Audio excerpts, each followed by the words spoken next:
Hello and welcome to the Holiday and Cruise Clinic, where over the next 30 minutes we're going to be answering more of your holiday, cruise and travel related questions. In today's programme we're going to be discussing river cruising, so if you want to get in touch, here's how. Our website is one of the best ways to get in touch with us. It's www.holidayandcruisechannel.co.uk. Just click on Programmes, select the clinic page and submit your question to us online through the site. If you want to email us directly, you can do also. clinic@holidayandcruisechannel.co.uk is our address. Or you can write to us by conventional post as well. It'd be great to hear from you from the Holiday and Cruise Channel, Cavendish House, Brighton Road, Liverpool, L22 5NG. Now, river cruising is something that year on year continues to grow tremendously in popularity.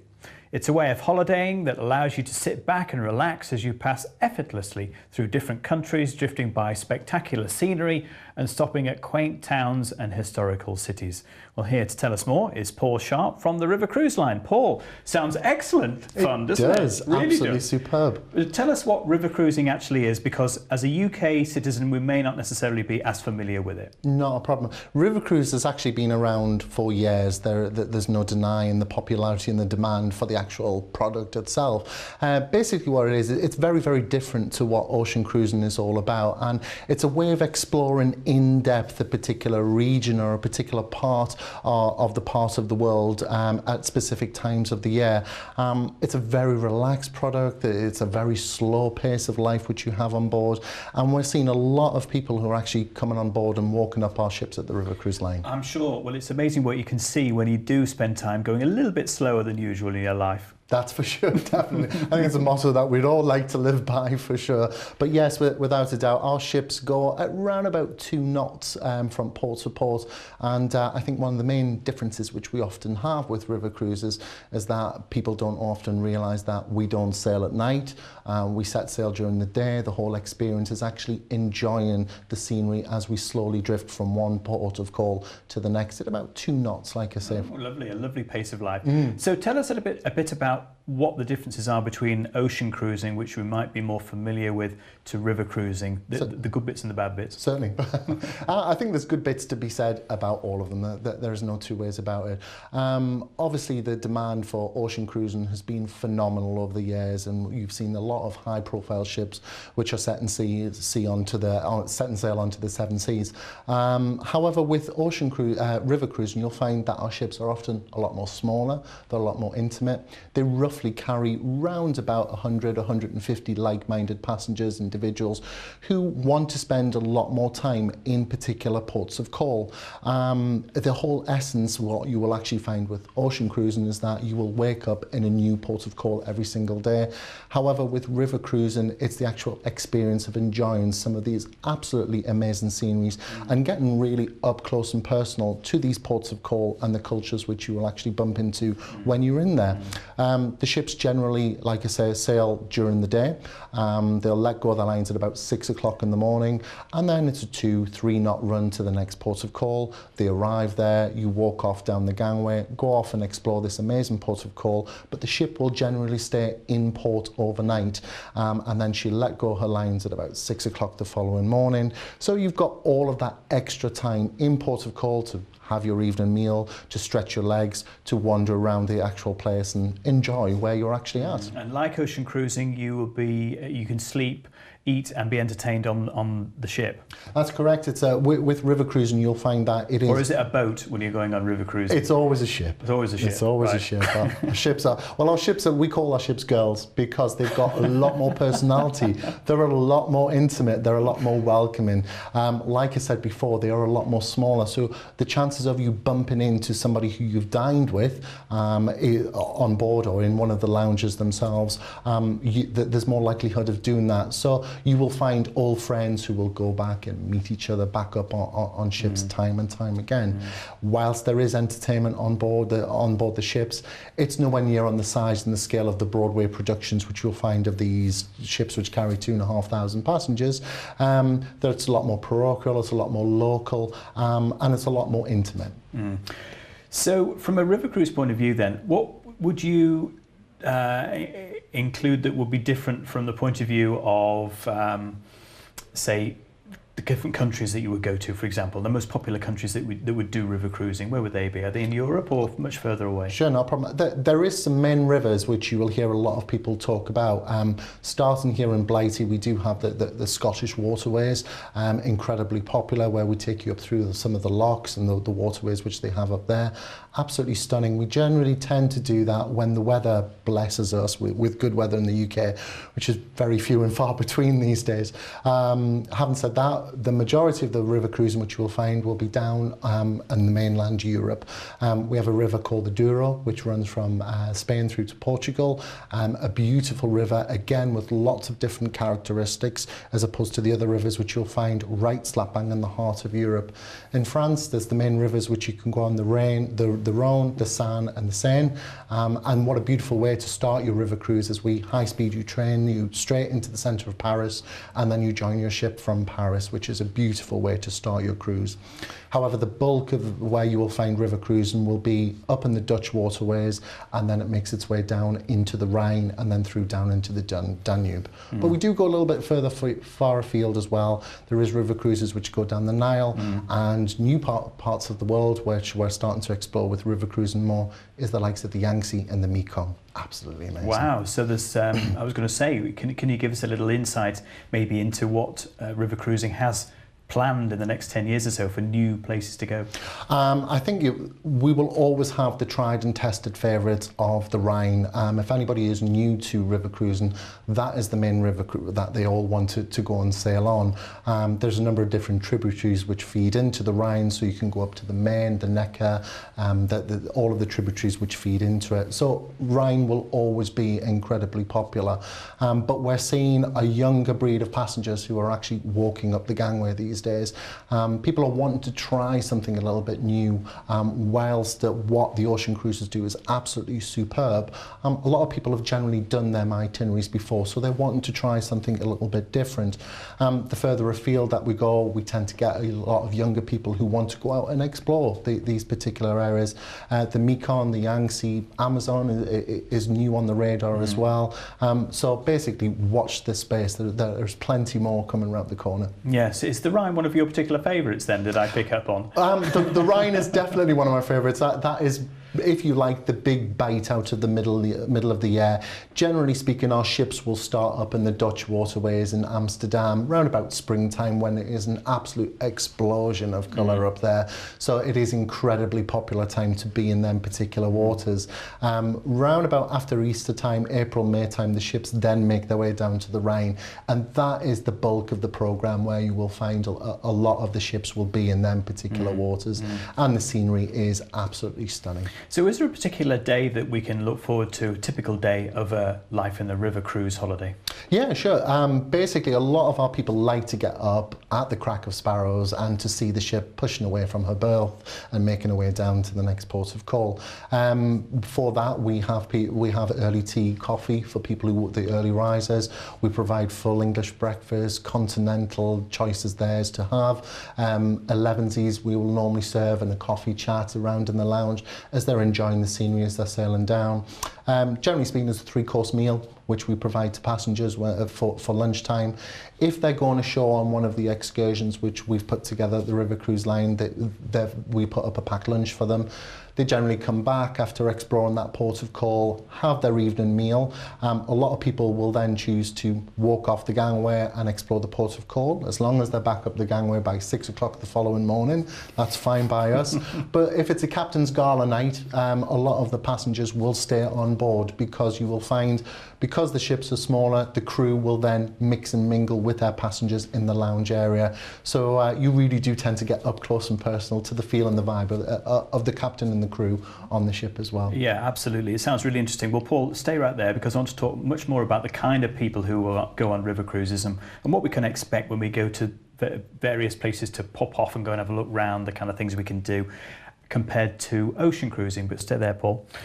We'll be talking to Paul in part 2 of today's clinic, but if we've already whetted your appetite and the idea of river cruising has more questions than cruising in general, then our handy cruise guides could be just for you. Here they are. We've got an ordinary one for first-time cruisers and one for family cruising as well, if you're interested to know whether taking the kids is a good idea. For a free copy of either or both, you can call 0871 423 4444. Calls will cost 10p a minute from a BT landline, and calls from other networks and mobiles may vary. Well, as I said, time for us to take a quick break right now, but do stay with us. Paul and myself will be back with you in a few minutes' time.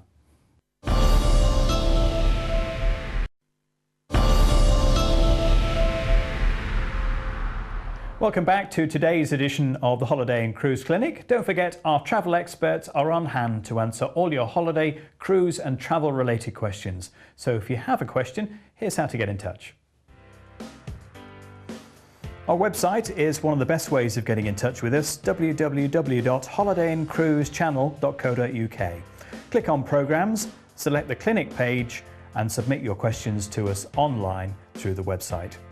You can also email us directly to clinic@holidayandcruisechannel.co.uk or by conventional post as well. Be great to hear from you. However you want to get in touch with us. Holiday and Cruise Channel, Cavendish House, Brighton Road, Liverpool, L22 5NG. Back to today's clinic, and Paul Sharp is with me from the River Cruise Line. Paul, great part of taking a holiday because you're very close to land. There are no waves to worry about on the river. There's no motion of the ocean at all. And you've got similar kind of entertainment, standard of catering, and nice people to have a holiday with as well. What is the typical kind of person, do you think, that takes a river cruise holiday? I think anybody who has done ocean cruising before, if they prefer the smaller, intimate ships, this is perfect for them. Anybody who likes to be out and about and to do something all the time, whilst you have the opportunity to do a little bit of sun worshipping from one port of call to the next. River cruisers like to do something all the time, so whether or not it's soaking in the scenery, listen to the commentary of the tours manager who we have on board our ships, or go on ashore on one of the excursions that we have, it's perfect for them to do. Anybody who enjoys city breaks, because this is perfect, because basically your city hotel will float from port to port to port. And unlike ocean cruising, you never have to worry about complimentary shuttle buses to get you slap bang into the centre of town, or tenders to go ashore, or the seasickness, which you mentioned. Where our ships generally tend to dock is right in the heart of that port of call. So you walk down the gangway and you're right where you need to be. Yeah, fantastic. So, as far as things that we can expect on board, for people who are used to ocean cruising, for example, and maybe used to the small rivers in this country, the ships are quite big, aren't they? Would you say? Not as obviously big as an ocean cruise, but certainly not perhaps a small vessel. The barges, we used to. I understand what you say. Yeah, they are. Like I say, it's about 100, 150 people, which you've got. Please don't expect the same amount of number of public rooms and functions which you've got on an ocean ship. You generally have a large lounge at the front, the reception, and then a bite of cabins in the middle, and then the restaurant at the aft end. The majority of everything which tends to go on, being brutally honest, is up on the upper level, the sun deck, where a lot of people want to be. Of course, because even though it's a smaller ship, you can still get outside, as you mentioned, take the sun and enjoy yourself and get fresh air too. That's correct, yeah. But however, when we do turn into inclement weather and we start to sail during our Christmas cruises or our turkey and tinsel cruises, the weather obviously outside is not particularly brilliant, and you don't want to be reaching for the ambre solaire then anywhere. A lot of people generally tend to sit in the lounge, and because we have these massive big panoramic windows surrounding the front of the ship, you can still take in this amazing scenery. Is the itinerary such that you always stop in a city or a built-up area, or will you occasionally stop just somewhere quiet for an overnight stay? You'll generally find on some of the itineraries which we've actually got, there is big ports of call like Amsterdam and Dusseldorf and Cologne, Paris. But having said that, there is a real nice blend of these absolutely beautiful Hanseatic towns which you can lose yourself in this labyrinth of cobblestone streets. So it's a really nice, pleasant blend of the two of them. And is it up to you what what you do when you land in a city and you go off and do your own thing, or can you help with that too? Yeah, we offer a whole set of shore excursions, which we generally advise people to book prior to embarkation, just to avoid disappointment. The prices which are generally charged are incredibly reasonable. What you will often find is that your coach driver who has brought you to the actual ship we will actually use that coach to take people out and about on the excursions, so they become good friends with their coach driver, very similar to Brendan on Coach Trip without the yellow and the red cards being voted off. But it's a lovely way to get out and about, and a lot of people do book our excursions. They can pick and choose which one individual port of call, or they can do a pre-bookable package. Mm-hmm. Always good to look forward to events happening next year, Paul. What can you tell us, let us into a few secrets about river cruising for 2012? I think the main thing which everybody is always focused and looking forward to next year is Floriade. And basically Floriade happens once every 10 years, and different towns within the Netherlands actually bid to be the host city for this particular event. Venlo is the town which is hosting it this year, and they've dedicated 66 acres to a themed park which is split up into 5 different worlds, which celebrates how we actually live and exist alongside horticulture. It is absolutely huge. It's Chelsea Flower Show 20 times over, and they're expecting something around about 4 or 5 million visitors this year, not just necessarily from the UK, from the whole of Europe. And basically you have exhibitors, hundreds of exhibitors from all over the world, showcasing how they actually live and exist, and showcasing their culture as well. There's performers, there's entertainers, there's different outlets where you can try all this different food from around the world. It happens from April right the way through till October, but the majority of river cruise line operators will be in them waters in the springtime in the Dutch waterways, and that really is the big event which everybody really wants to get along to see. Yeah, it sounds good, because it's not just horticulture and gardening, is it? You always, sometimes you get other things to look at while you're there as well. Sounds like, I mean, I don't know whether you have a particular interest in horticulture and gardening, do you? It's always good to see other things as well. I'd love to go to Chelsea Flower Show. I would love to go, but Floriade is definitely on the calendar next year, because like you say, it isn't just necessarily horticulture. They have invited architects from all over the world to showcase these amazing sculptures which they've built.